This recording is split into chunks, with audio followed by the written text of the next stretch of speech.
नमस्कार किसान भाइयों, मैं डॉक्टर आकाश सरोवर अल्फा हाइब्रिड सीड कंपनी में आपका स्वागत करता हूं। तो आज हम बात करते हैं पीबी 1885 जो कि बासमती धान की एक बहुत ही बेहतरीन वैरायटी है। पीबी 1885 वैरायटी को पीबी 1121 वैरायटी के द्वारा IRI के साइंटिस्टों ने डेवलप किया है और यह 135 से 140 दिन की वैरायटी है।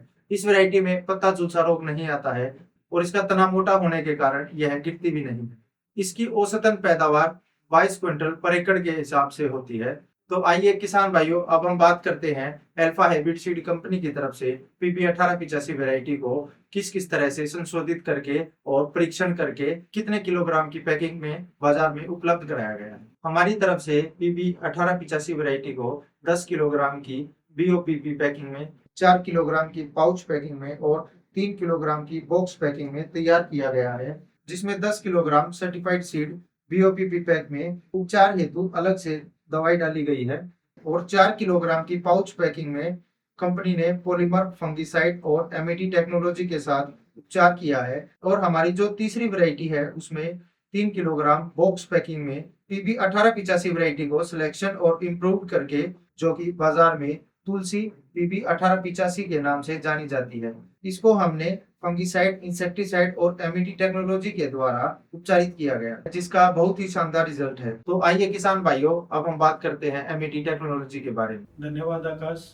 जो आप लोग धान के बीज को MAT टेक्नोलॉजी से उपचारित कर रहे हैं, ये जो MAT टेक्नोलॉजी है ये है माइक्रो इनकैप्सुलेशन टेक्नोलॉजी, सूक्ष्म कवच तकनीक। ये एक अमेरिकन प्रोप्राइटरी तकनीक है। इसमें जो MAT तकनीक है ये इसका इस्तेमाल इसलिए किया गया है ताकि जो भी पोषक तत्व हम बीज को दे रहे हैं उनकी उपलब्धता बीज को लगातार बनी रहे। जब हम कोई भी बीज को अनट्रीटेड रखते हैं या कोई भी बीज जिसका उपचार नहीं किया गया है, उस बीज में जो पोषक तत्व उपलब्ध होते हैं वो किसी भी पौधे को जर्मिनेट करवाने के लिए, उसके जमाव के लिए या उसको अजैविक तनाव को सहन करने के लिए जो भी पोषक तत्व हमने हमारे प्रोडक्ट में दिए हैं, उन सारे पोषक तत्वों को हमने एक लेयर से या हम ऐसे कहें कि एक कैप्सूल के फॉर्म में डाला है, ताकि उन पोषक तत्वों का आपस में कोई भी इंटरेक्शन ना हो या आपस में उनका कोई भी रिएक्शन ना हो और वो तत्व एज इट इज पौधे के लिए अवेलेबल रहे।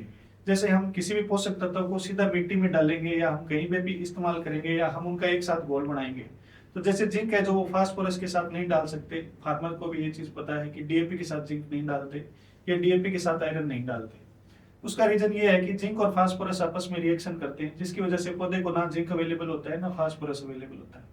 इस तकनीक के द्वारा हमने ये किया है कि हमने जिंक को और फास्फोरस को भी इनकैप्सुलेट कर दिया है, यानी जो हमारे प्रोडक्ट में जो भी पोषक तत्व उपलब्ध है हमने उनके ऊपर एक लेयर बना दी है जो एक प्रोटेक्टिव लेयर है और वो पौधे को उन पोषक तत्वों को प्रचुर मात्रा में उपलब्ध करवाएगी या बीज की जो शुरुआती कंडीशन है उसमें पूरी तरीके से वो उपलब्ध रहेगा। आपने बीज उपचार किया है, इसका फायदा क्या होगा कि इससे एक तो शुरुआती कंडीशन में जो पौधे का प्लांट विगर जिसको हम बोल देते हैं कि पौधे का जो तना है वो अच्छा बनेगा, उसकी जड़ें अच्छी चलेंगी, प्लस उसकी जो जड़ें हैं वो एकदम सफेद कलर की दिखेंगी, उसमें किसी भी प्रकार का ऐसा नहीं लगेगा कि जड़ें पौधे की अच्छी नहीं चल रही है। दूसरा, जर्मिनेशन परसेंटेज या जमाव की जो प्रतिशतता है वो बढ़ेगी पौधे में।